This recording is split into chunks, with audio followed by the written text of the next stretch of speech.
লোকসভা নির্বাচনের পর প্রথমবার বিশ্রামগঞ্জ বাজারে প্রচুর কর্মী সমর্থক নিয়ে মিছিল ও সভা করল সিপিআইএম। রবিবার ছিল বিশ্রামগঞ্জের সাপ্তাহিক হাট। সিপিআইএম সিপাহীজলা জেলা কমিটি অফিস থেকে বিভিন্ন দাবিতে মিছিল বের হয়।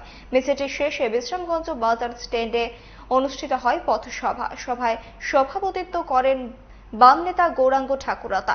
এছাড়া ভাষণ রাখেন সিপিআইএম সিপাহীজলা জেলা কমিটির সম্পাদক ভানুলাল সাহা।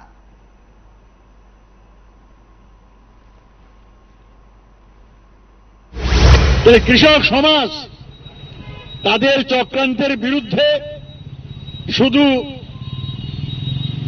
আন্দোলনই করছে না, তাদেরকে ক্ষমতাচ্যুত করার জন্য এবার ভোট দিয়েছে।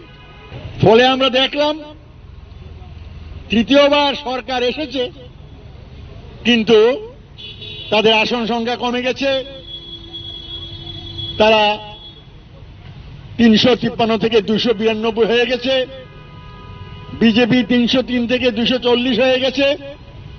একা বিজেপির শাসন আর নাই। কেন? তারা জনগণের বিরুদ্ধে, কর্পোরেটদের স্বার্থে সমস্ত কাজ করছে বলে মানুষ তাদের বিরুদ্ধে যাচ্ছে।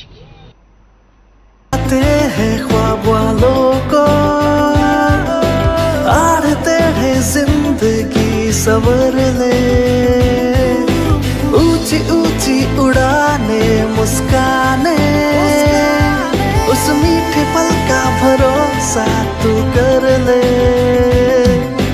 जिंदगी में कुछ बनो है techno. Techno College of Engineering, Agartala.